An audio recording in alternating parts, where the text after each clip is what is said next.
It's been 30 minutes since I found out that Lisa didn't stay the night. She didn't leave a note or anything. I've tried calling her, but my calls have gone unanswered. I'm putting my bedsheets into a washing machine. The last thing I want is to smell the scent of our lovemaking. I need to move on. This whole thing has been a disaster. There's a knock on the door. I walk over to it and answer it. Lisa stands with coffee and a box of donuts. Go away. Someone woke up on the wrong side of the bed. I need it. Go away. Vamos. Get. Why are you so grumpy? I mean, it's funny, but why are you grumpy? You know why. Would you mind telling me, Grumpy? You left without a note. So, that was your signal to me that we were over. I had a meeting with a Japanese company. It was a 3 a.m. meeting. Of all the excuses I could have heard, that one wins a gold medal. Congrats, Pinocchio. Listen, I don't know if you know anything about the time difference, but I couldn't exactly have it at our time. So I'm telling you the truth. I'm not a liar. So, you didn't think last night was a disappointment? It was. Go! Just go! Nathan, I'm kidding. It was perfect. Really? To some extent. I need to train you up on my new likes and dislikes in the bedroom before we hit our collective pleasure zone, if you catch my drift. I wish I didn't, but yes. Now, since I'm CEO of my company, I've decided to take the day off to spend it with my favorite man. Just to be clear, you're talking about me, right? Nah, someone else. All I need is for you to introduce me to the hot stud. His name is Tom Holland. Do you know him? I genuinely hate you. Yeah, you don't. You love me. Anyway, we can't spend the day together. It's my first day of work today. Oh, about that. I got HR to rescind the offer of employment. Why? Relax. It's not because I don't want you there. It's just I don't want you to work at this particular company. Lisa walks into the house and takes a seat on the couch. I follow her and sit beside her. Why don't you want me to work there? If I tell you, can you promise not to judge me? Yeah, okay, I won't. I don't want you to work at the company because we have a high rate of single women there. Lisa closes an eye and winces. So, you don't want them to swoop me away? Yes. Look, I already have Jess to contend with. I can't have any more women chasing after you. My nerves are already shot. Have you thought about how I'm going to pay my rent or bills? I'll set you with a support allowance, like you're my concubine. Thanks, but I want to work there. Is there any way you could reconsider? If you worked there, I'd be forced to hire the mailroom manager to spy on you. And I don't want to be that chick. I really don't. I don't stalk people. I guess I have no other choice. No, you do not. Mwah. So, how would you like to spend the weekend at my new apartment? That could be like a romantic getaway. And it would be, because we'd have a bigger space to play with, and we could be naked all day. How does that sound? It doesn't sound good. Excuse me? Why not? Jess gave birth to a set of twins. So, when I saw that you'd left, I called her to ask her if I could see her, and... Huh. However, since I was wrong, I'll cancel my trip and spend the weekend with you. You don't have to do that. Do you mean that? Not in the slightest. I thought as much. I'll call her later. Lisa opens up her backpack.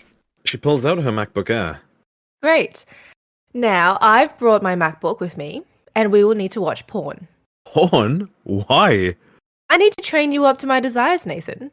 My entire appetite has changed since our last romantic dance. Who's this woman standing in front of me? Hey, this woman is hot, attractive, and willing to have intercourse with you. So I don't know why you complain. Seriously, who are you? Look, Nathan, you disappointed me last night, and this lady won't stand for any more failures. Sex with her isn't a game for losers. She's a born winner. Okay, can I be frank? You can. Not that I'll listen. You scare the life out of me. I figured as much. Now get! Lisa smacks me on the arse as we walk towards upstairs, laughing.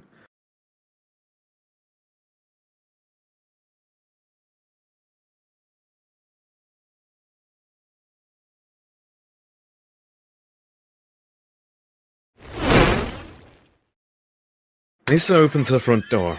She's holding her letters. I'm behind her. I walk in with my luggage. Lisa puts away her keys. She gives a quick once-over of her mail and then puts them away. Her dog races over to greet us. Oh! Who's this? Lisa kneels to pat her dog. It's a dog. How are you today? Do you want a treat? Lisa's dog waggles her tail.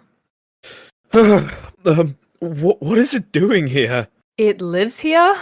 Why do you look like you've just seen a shark? I don't want to live here. Lisa's dog comes over to me. I back up. I'm against the wall. I look scared. Are you freaking scared of my dog? Of course I'm not. The dog barks. I jump away like I'm saving someone from a bullet. Lisa laughs her head off. Oh my god, I love this so much. If we're going to be together, you need to give this dog up for adoption. Yeah, right. Like that's going to happen. Why is it glaring at me? Shoo! Shoo! You stupid thing, shoo! Call my dog stupid again and I kick you out of here. Have you got that, Pumpkin? Lisa's dog barks at me again. Wow, this is so funny. My dog is like your kryptonite. Yeah, well, your dog looks like a Zack Snyder zombie dog. I said shoo! Roscoe, come here. Roscoe walks over there. What are you doing? You trying to get him to bite me? Do you want me dead? It's a girl. And stick out your hand. Why? So Roscoe, the zombie dog, can rip it off my arm? Yeah, I don't think so. Just put out your hand. I shakily stick out my hand. I close one of my eyes. Roscoe licks my hand. Are you dead yet? No. Lisa slaps me hard across the back. Then stop being a giant baby. Dogs are dangerous, Lisa. Well, we've proven Roscoe isn't. Let's move on. Do you fancy round 2? Not with that thing near me. What if he seeks the opportunity to rip out my throat? I'm showering. Join me when you've reattached your balls. Lisa walks off. Roscoe growls at me. You heard that, right?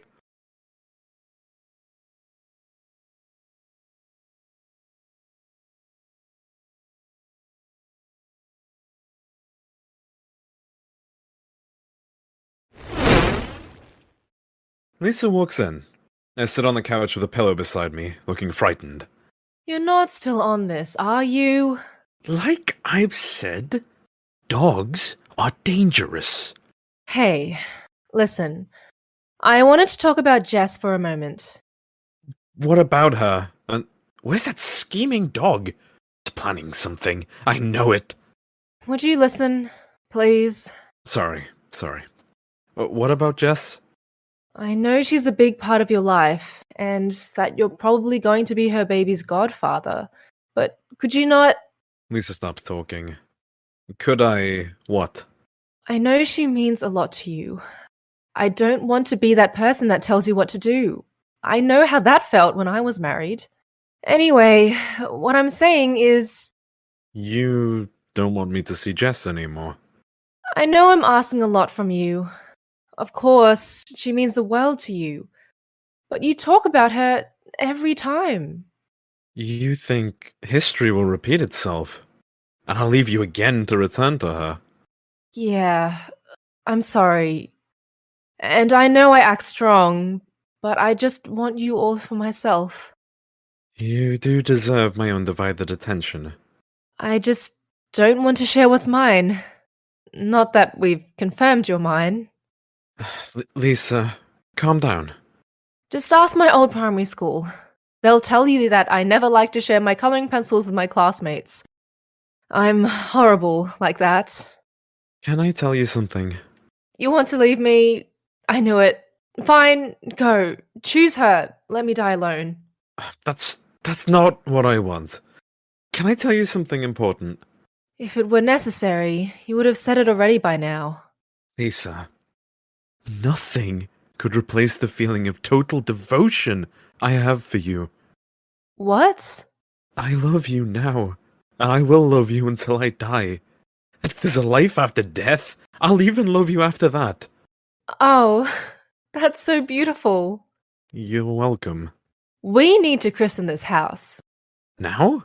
Pants off, please.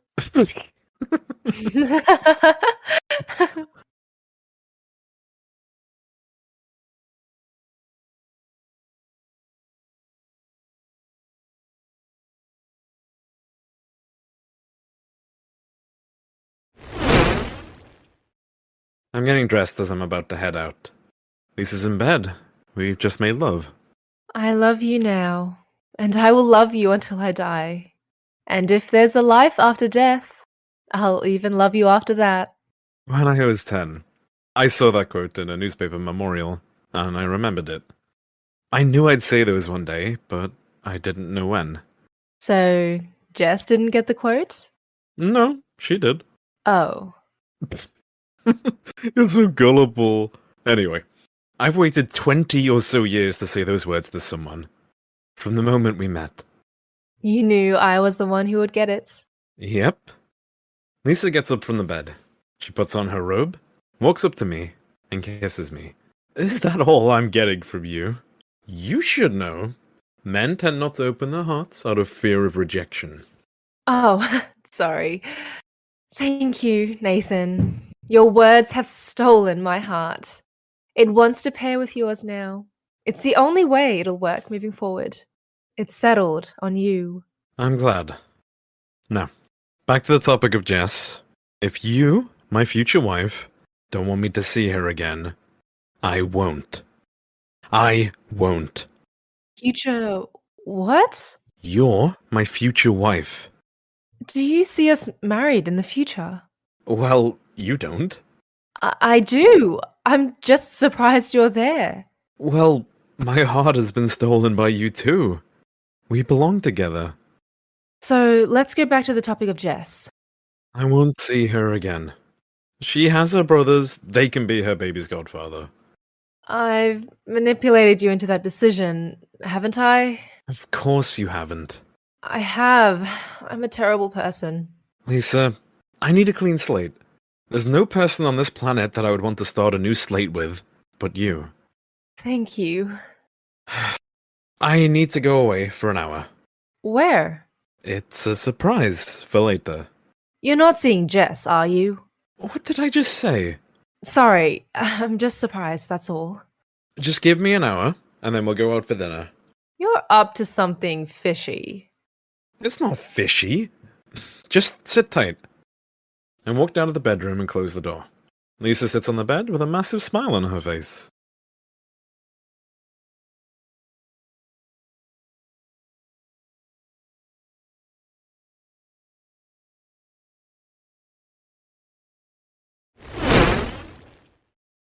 I've been summoned to a posh-looking restaurant by Nathan. I asked why he wanted me there. He said he couldn't tell me. Anyway, I drove there, and as soon as I got out of my car, I saw a man at the restaurant's door. He looks bulky. The man at the door is waiting. He sees me and speaks into his mouthpiece. He waits for instructions and then sends me a smile. I'm a bit creeped out, but I walk over anyway. The man has a massive smile on his face. He asks my name, and I give it to him. He then moves aside for me to enter the restaurant. The room is dark, except for candles leading up to a table when I walk in.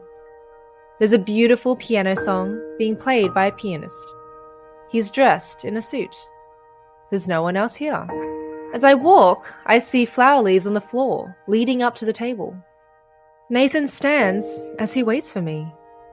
As I approach, I sense he's up to something. I don't know what, but I'll find out.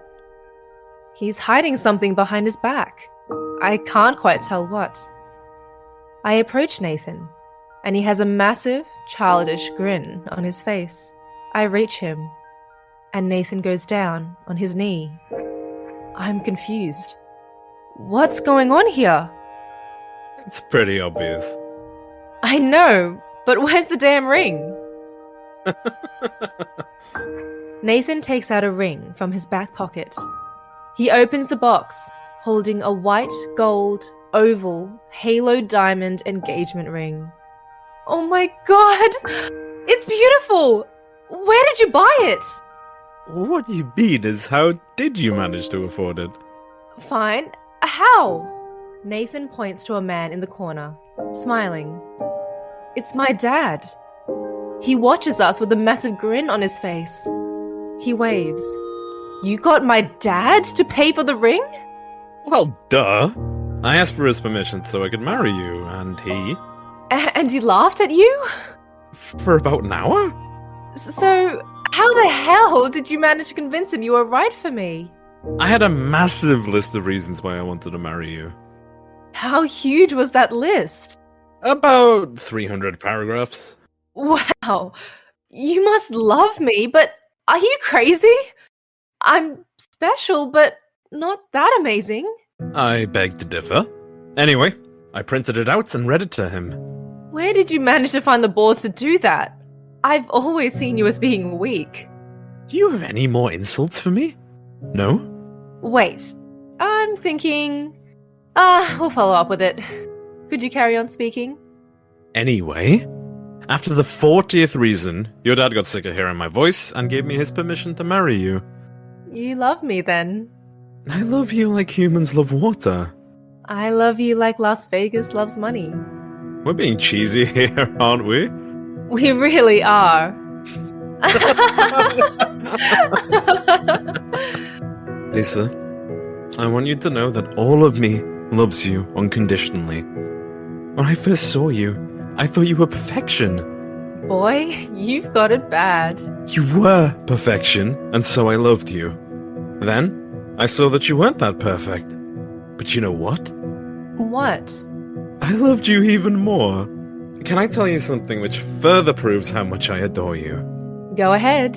Last night, I stayed awake to watch you sleep. I didn't want to fall asleep. Why? Are you now a creep? No. I didn't want to fall asleep because reality was better than any dreams I could have had. You're better than dreams. I smile. My turn. Would it be okay if I cried? No. Spoil sport. Nathan, I love you as you are. I'll never stop loving you. Your spirit flows in and out of my body. I need you to survive. Thank you. Would it be weird if I burp for a second? I'm trying to romance you here. What? I had a burger earlier and I need to release it. You're spoiling our proposal. Should I get it back on track? That would be a terrific idea. Well, I'm sorry, but I need to burp. Okay, just do it quickly. Nathan burps. It's loud. Can you proceed now? Wait, I might need to fart too. I glare at Nathan. This is a magical moment, and I'm ruining it. Apologies. Carry on, please. Lisa, I dedicate my life wanting to give you everything you could want. My soul and your spirit are forever tangled. So if I say jump, you'll say how high? You'll have it all from me. From the wedding of your dreams, your dream home, to your dream family. Are you ignoring that critical question? I will provide you with everything you need. I only want to live in a world where your happiness shines. I'm emotional. I just want to kiss Nathan, but I hold back. So, without further ado, Lisa, true love is rare, and you're the only thing that gives my life any meaning. Will you do me the honor of marrying me? I smile, and then kiss Nathan. Of course, I'll marry you. I love you so much. You complete the puzzle I've been waiting to complete. You're all I want. You're all I could ever need. I love you. I kiss Nathan again. Nathan takes my left hand and slides the engagement ring on my wedding finger. We smile and we kiss, and our lives begin to no longer feel like it's complicated. It starts to feel like it's complete. This is Complicated was voiced by me, Ella Rhee. And me, EurasianRob. It was written by Joao and Asita. We hope you've enjoyed this series. If you have, please share it with family and friends. Thank you.